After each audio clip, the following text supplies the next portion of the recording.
ہم انگریزی تاریخ یاد رکھتے ہیں اور اپنے تمام تر معاملات کو انگریزی تاریخوں کے اعتبار سے ہی چلاتے ہیں۔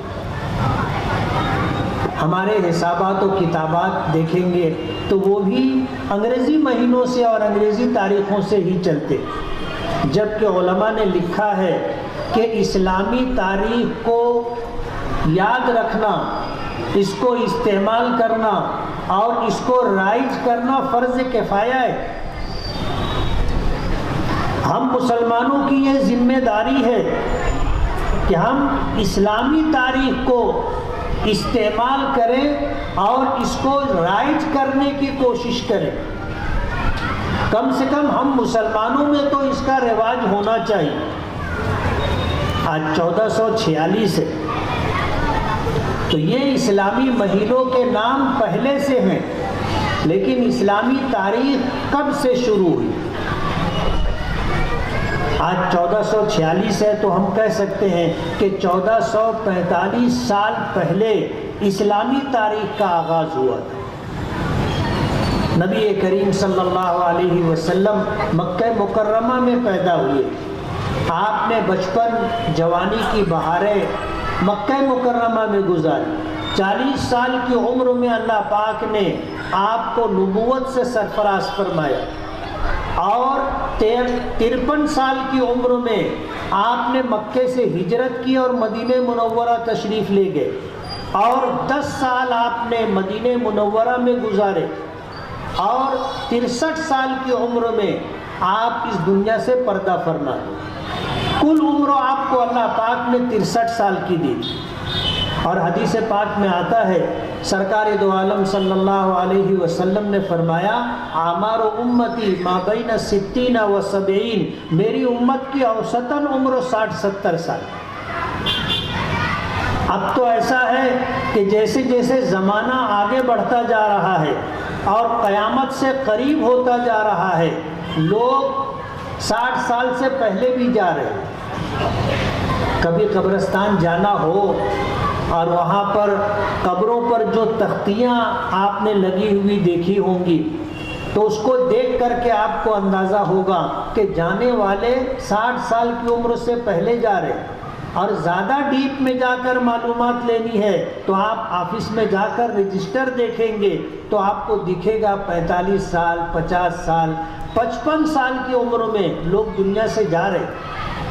کچھ لوگ ایسے بھی ہوتے ہیں جن کو اللہ پاک زیادہ عمر دیتا ہے کہ وہ 70 سال سے آگے بھی عمر پاتے، اور کہنا چاہیے کہ 70 سال کے بعد جو عمر ملتی ہے وہ نفع والی ہوتی، نفع والی ہوتی۔ ایسے لوگ زندگی کے آخری پائیدان پر ہوتے۔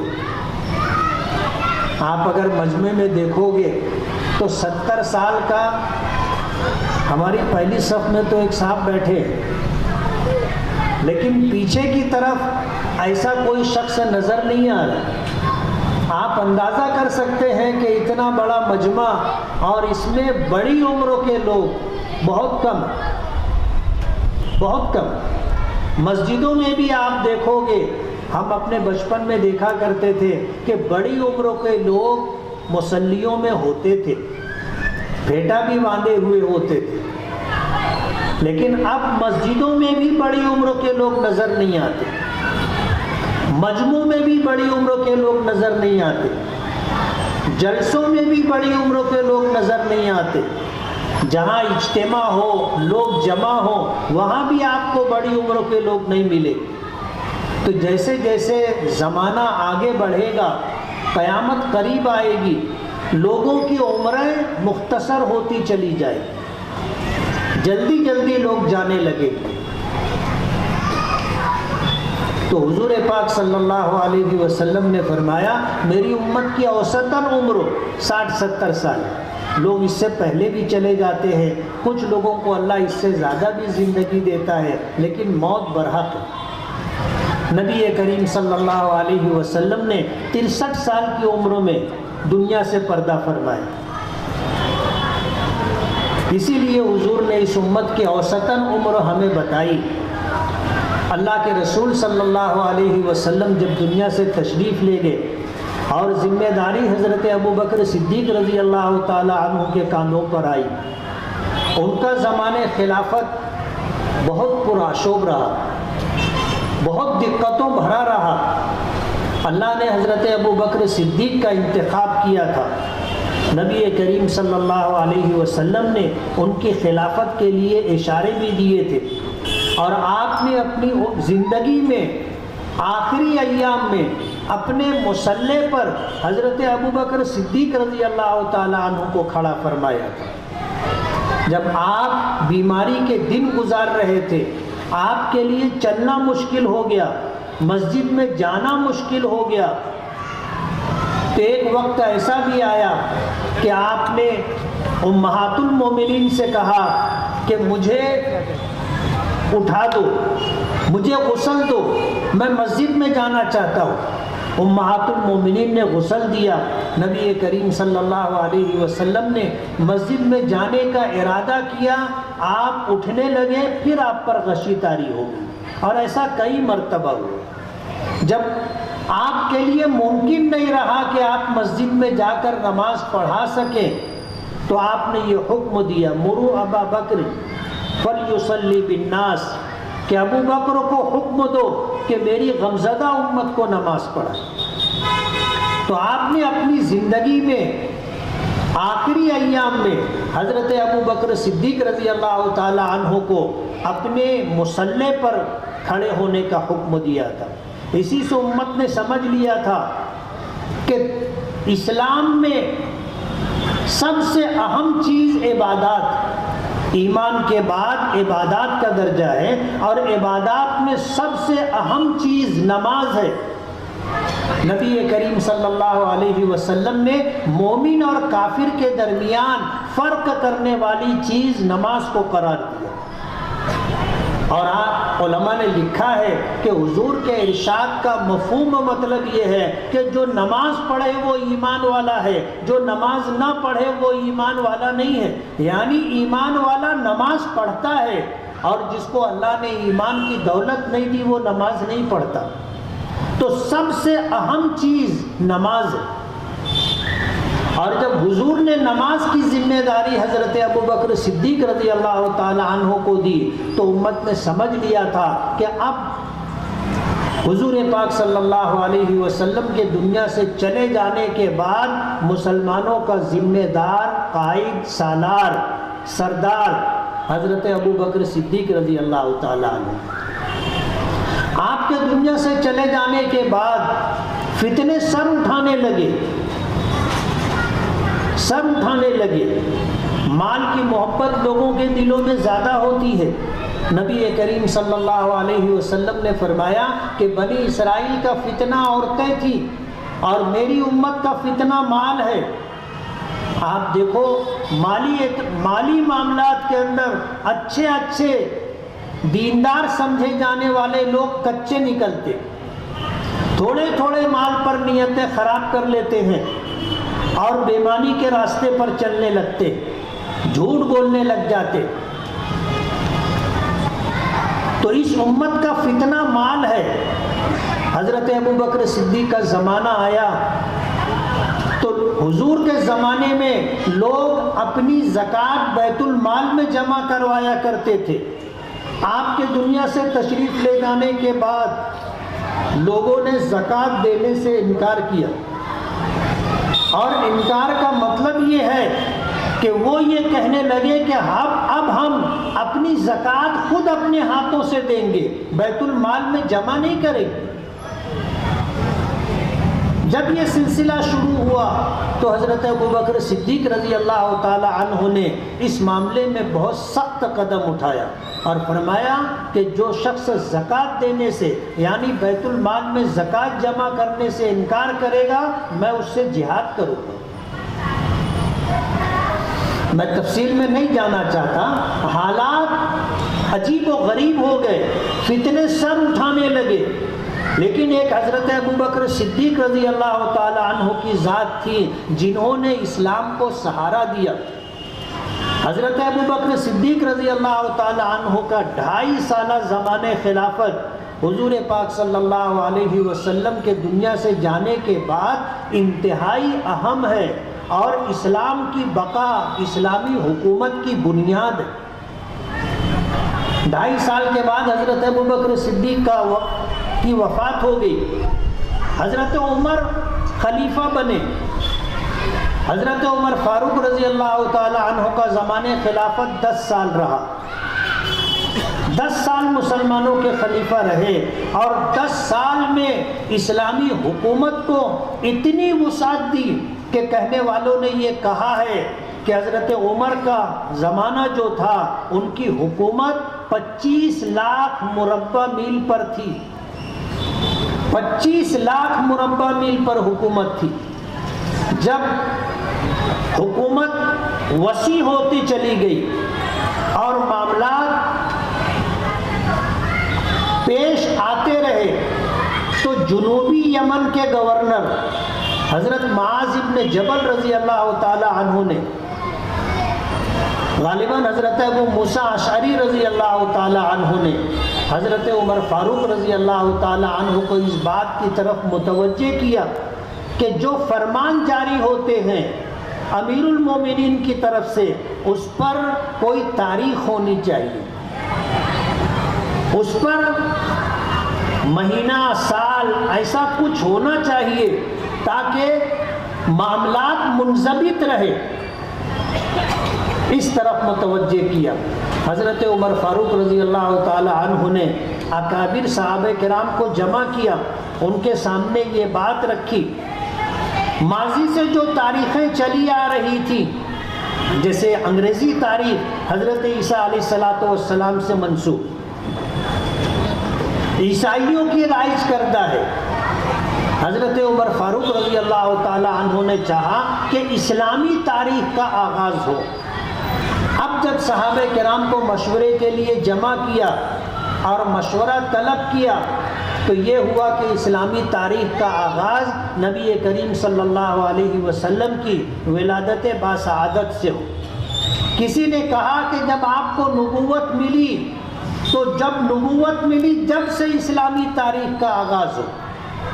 کسی نے کہا کہ جب نبی کریم صلی اللہ علیہ وسلم اس دنیا سے تشریف لے گئے تو وہاں سے اسلامی تاریخ کا آغاز ہو۔ حضرت علی رضی اللہ تعالی عنہ نے رائے دی کہ نبی کریم صلی اللہ علیہ وسلم نے جب ہجرت فرمائی ہے تو ہجرت سے اسلامی سال کا آغاز ہونا چاہیے، اس لیے کہ پیدائش کوئی اختیاری عمل نہیں ہے، وفات اختیاری عمل نہیں ہے کہ ہم جب چاہیں پیدا ہو جائیں اور ہم جب چاہیں انتقال کر جائیں، ایسا نہیں۔ نبوت کا ملنا من جانب اللہ تھا، وہ بھی اختیار میں نہیں تھا، لیکن ہجرت اختیاری عمل ہے، اور یہاں سے اسلام کو اللہ نے جو شان و شوکت عطا کی، جو مسلمانوں کو اللہ پاک نے استحکام عطا کیا، وہ تاریخ کا ایک حصہ ہے۔ حضرت علی رضی اللہ تعالی عنہ نے یہ مشورہ دیا کہ اسلامی سال کا آغاز ہجرت سے ہونا چاہیے۔ جس سال نبی کریم صلی اللہ علیہ وسلم نے ہجرت فرمائی، باہمی مشورے سے، آپ کو پتہ ہے کہ ہجرت ربیع الاول میں ہوئی، آپ کی پیدائش ربیع الاول کی ہے، آپ کا دنیا سے جانا وصال فرمانا ربیع الاول میں ہے، آپ کی ہجرت بھی ربیع الاول میں ہے، لیکن باہمی طور پر یہ مشورہ ہوا کہ جس سال آپ نے ہجرت فرمائی ہے اس سال کے محرم سے اسلامی سال کا آغاز ہونا چاہیے۔ اللہ پاک نے ان 12 مہینوں میں محرم الحرام کو جو فضیلت عطا کی ہے وہ اپنی جگہ ہے، اس کا ایک مقام ہے۔ تمام صحابہ کرام کا اس پر اتفاق ہوا، یکم محرم الحرام سے اسلامی سال کا آغاز کیا گیا اور اس کو ہجرت سے منسوب کر کے کیا گیا کہ ہجرت کرنا در حقیقت نبی کریم صلی اللہ علیہ وسلم کا اپنا اختیاری عمل تھا۔ بعض مورخین نے لکھا ہے کہ آپ نے ہجرت تو ربیع الاول میں کی، لیکن ہجرت کی تیاری آپ نے محرم الحرام سے شروع کر دی، علماء موجود ہیں اسٹیج پر، اور ان کے حوصلوں کے ساتھ میں یہ بات کہوں گا کہ وہ حدیث آپ کے ذہن میں ہوگی کہ جب حضرت ابو بکر صدیق رضی اللہ تعالی عنہ نے دوبارہ سہبارہ ہجرت کا ارادہ کیا اور نبی کریم صلی اللہ علیہ وسلم سے مشورہ کیا، تو حضور نے ارشاد فرمایا کہ عمر انتظار کرو، مجھے بھی امید ہے کہ مجھے ہجرت کا حکم ہو جائے گا، اجازت مل جائے گی، حکم مل جائے گا۔ تو اس وقت حضرت ابو بکر صدیق رضی اللہ تعالی عنہ نے نبی کریم صلی اللہ علیہ وسلم سے عرض کیا تھا کہ علی الصحبۃ یا رسول اللہ، کہ اللہ کے رسول جب آپ ہجرت فرمائیں گے تو کیا مجھے ہجرت کے سفر میں آپ کی رفاقت اور آپ کا ساتھ نصیب ہوگا؟ تو حضور نے فرمایا تھا کہ ہاں۔ اور حدیث پاک میں آتا ہے کہ جب نبی کریم صلی اللہ علیہ وسلم کی طرف سے یہ بات حضرت ابو بکر نے سنی تو 2 اونٹنیاں خریدی اور ببول کے پتے کھلا کھلا کر کے ان کو لمبے سفر کے لیے تیار کیا۔ اکابر علماء کرام کی تحریروں میں یہ بات ملتی ہے کہ یہ تیاری محرم الحرام سے شروع ہو گئی تھی، اسی لیے حضرت عمر فاروق رضی اللہ تعالی عنہ نے اسلامی سال کا آغاز محرم الحرام سے کیا۔ محرم کا یہ مہینہ اور اس مہینے میں 10 محرم الحرام، اس کا اپنا ایک مقام، اتفاق کہیے اللہ پاک کا فیصلہ تھا۔ 10 محرم الحرام کو سیدنا حسین رضی اللہ تعالی عنہ کی شہادت کا واقعہ پیش آیا، انتہائی دردناک واقعہ۔ حضور کے نواسے تھے اور نبی کریم صلی اللہ علیہ وسلم کو حضرت حسن اور حضرت حسین سے بے انتہا محبت تھی۔ آپ اندازہ نہیں کر سکتے، حضور جمعہ کے دن منبر پر تشریف فرما تھے، خطبہ دے رہے تھے، دیکھا کہ حسن اور حسین مسجد میں داخل ہوئے اور لوگوں کے درمیان سے گھس کر کے اپنے نانا نبی کریم صلی اللہ علیہ وسلم کی طرف بڑھنے لگے، منبر کی طرف آگے بڑھنے لگے۔ حضور نے جب دیکھا تو آپ منبر سے نیچے اترے اور لوگوں کے درمیان چل کر کے گئے اور جا کر کے انہیں اپنی گود میں اٹھایا اور لے کر کے منبر پر آئے۔ آج کوئی ایسا کر سکتا ہے؟ حضور نے کیا تھا اور حسن اور حسین کے لیے کیا تھا، انہیں اپنے ساتھ اپنی گود میں اٹھا کر کے آپ واپس منبر پر آئے اور انہیں اپنی گود میں لے کر کے خطبہ دیا۔ یہ وہ بچے تھے کہ جب حضور سجدے میں جاتے تھے تو یہ آپ کی پشت مبارک پر آ کر بیٹھ جاتے تھے، آپ سجدے سے سر نہیں اٹھاتے تھے۔ ایسا بھی ہوتا تھا کہ جب آپ نماز پڑھ رہے ہوں اور یہ آ جائیں تو حضور نماز کی حالت میں انہیں اٹھا کر کے اپنی گود میں لے لیا کرتے تھے، اپنے کاندھے پر بٹھا لیا کرتے تھے۔ ظاہر بات ہے حضور کے نواسے تھے اور حضور کو ان سے بے پناہ محبت تھی، بے پناہ محبت تھی۔ آپ نے اپنے ان 2 نواسوں کو جنت کے نوجوانوں کا سردار بتایا کہ یہ جنتی نوجوانوں کے سردار ہوں گے۔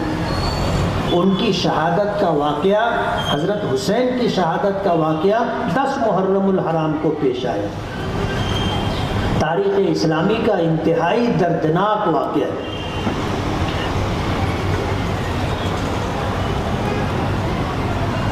اس واقعے کو بیان کرتے ہوئے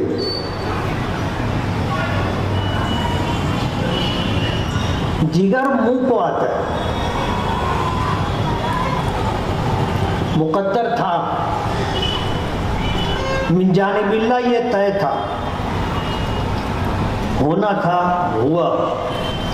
لیکن حضرت حسین رضی اللہ تعالیٰ عنہ کی شہادت کی وجہ سے لوگوں نے محرم کے مہینے کو غم کا مہینہ بنا دیا، غم کا مہینہ۔ جبکہ یہ مہینہ بڑی حرمتوں والا ہے۔ اسی مہینے میں عجیب و غریب واقعات پیش آئے۔ حضرت آدم علیہ السلام کو جنت سے نکالا گیا، زمین پر اتارا گیا۔ حضرت آدم علیہ السلام کی توبہ قبول ہوئی۔ حضرت نوح علیہ السلام کی کشتی کوہ جودی سے لگی۔ حضرت یونس علیہ السلام مچھلی کے پیٹ میں تھے، انہیں باہر نکالا گیا۔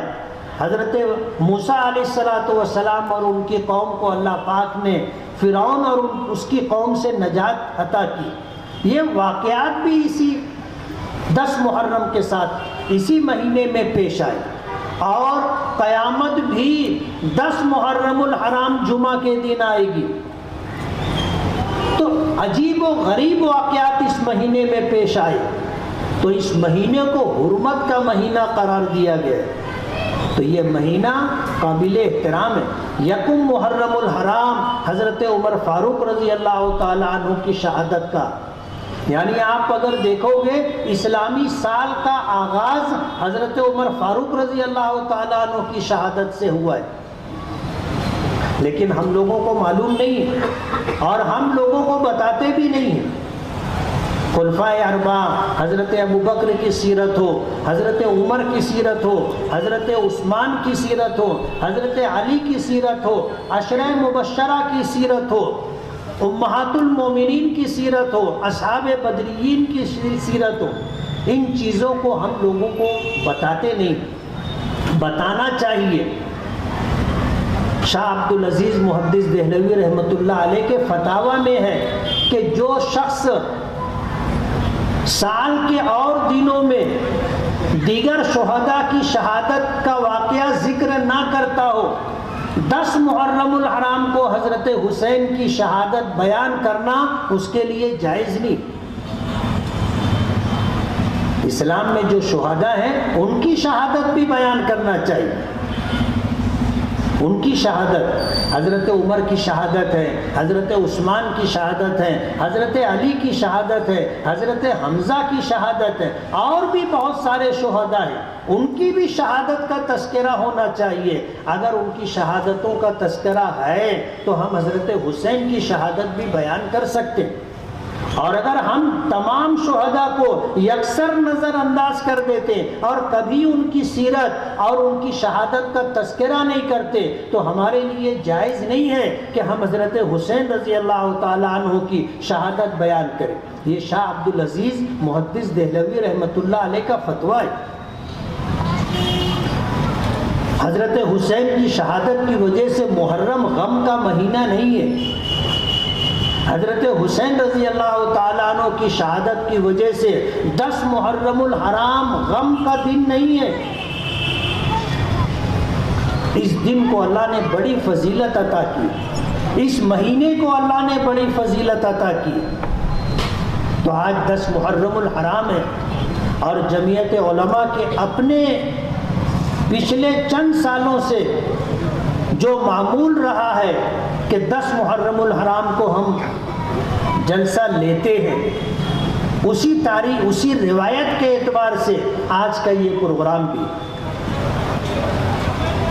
اور ہم تو یہ چاہتے تھے کہ اس عنوان پر تفصیل سے گفتگو ہو اور سچائی لوگوں کے سامنے آئے، حضرت حسین رضی اللہ تعالیٰ عنہ کی شہادت کا واقعہ حقیقت لوگوں کے سامنے آئے، حضرت حسین رضی اللہ تعالیٰ عنہ نے کن جذبات کے ساتھ اور کن اصولوں کے پیش نظر اتنا بڑا رسک لیا تھا اور اتنی ذمہ داری کے ساتھ مدینے سے چلے مکہ مکرمہ آئے اور مکہ مکرمہ سے چل کر کے کربلا تک پہنچے۔